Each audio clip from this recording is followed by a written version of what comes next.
Првиот човек на НАТО Јенс Столтенберг вели дека прашањето зимето предолго беше сенка над регионот која попречуваше просперитет и безбедност. Но сега, вели тој, има шанса за посветла иднина, посочувајќи го договорот зимето како пример за сите други во регионот за консолидирање на мирот и стабилноста. За разлика од пред неколку денови, генералниот секретар на НАТО денеска по средбата со премиерот Зоран Заев овде во Брисел беше многу попрецизен за фазите низ кои ќе помине земјава до полноправното членство во алијансата. I'm confident that the heads of state and government will do that when they meet in July, is to invite the former Yugoslav Republic of Macedonia to start accession talks. Then we will have accession talks for normally some months. And given that the internal processes are finalized in the country, then we can you can join NATO. Meaning that after we have finalized the accession talks, we will then sign an accession protocol, and then this accession protocol has to be ratified in the different parliaments of the NATO member states, 29 member states. It varies a bit how long time this takes, but I can give you two examples. When Montenegro joined, we invited Montenegro to start accession talks in December 2015. Then we completed the accession talks in March 2016, so meaning 3 months.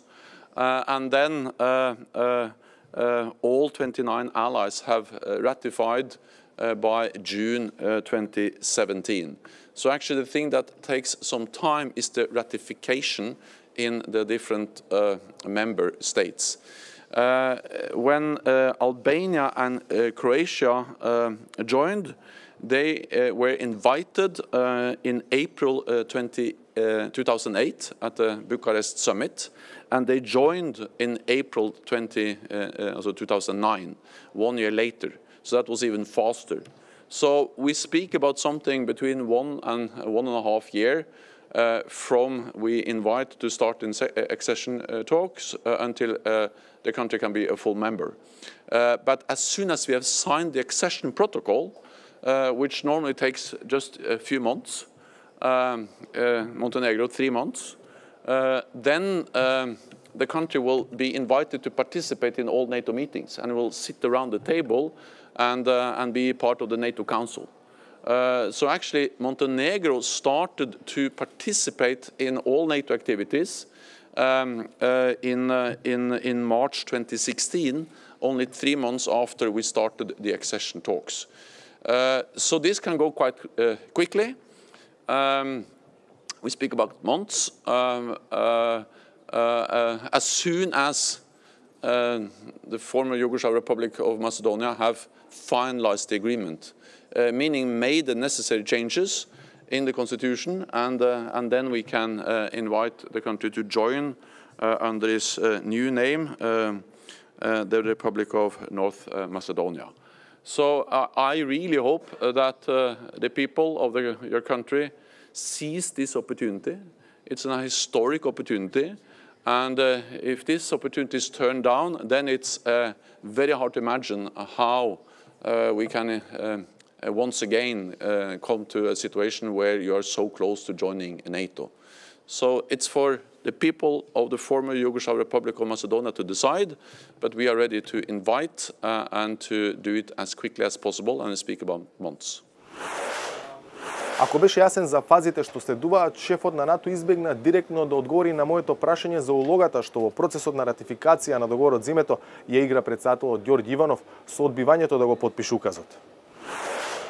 Secretary General, you praised the deal over the name issue between Macedonia and Greece. During the severe political crisis in Macedonia last year, you had contacts with President Ivanov over his reluctance to give the mandate to the parliamentary majority to form the new government. Are you now talking to President Ivanov or have contacts with him after his refusal to sign the name deal between Macedonia and Greece? So I met him when I visited Skopje some months ago, but these are internal processes in the country, so it's not for me to have any opinions about exactly how these internal processes are organized.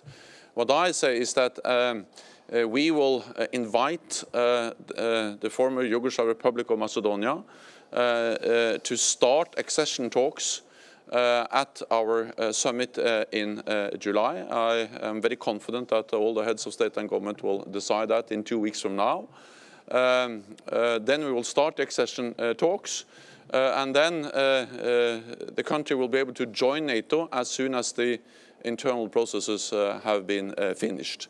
Exactly how you do that, I'll leave it to the different institutions in Skopje, in the country to decide, but we are ready to make you a full member of the alliance as soon as these internal processes are finalized.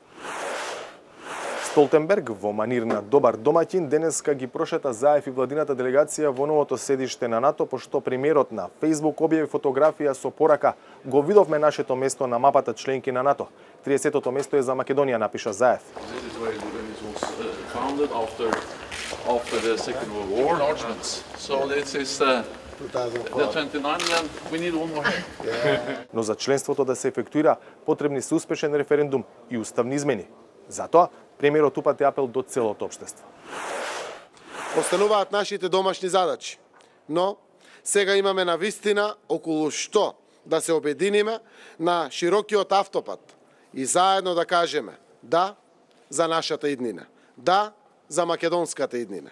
Искуствата и стратегиските документи велат дека земјите членки на НАТО се силни промотори на економскиот раст на партнерите во Сојузот. Со таа мисла и со тоа уверување да ги пречекаме идните важни денови за нашата земја. По некои медиумски објави дека Унијата бара од Македонија и од Албанија да отворат прифатни кампови за мигранти на своја територија, премиерот Заев денеска тоа го негираше.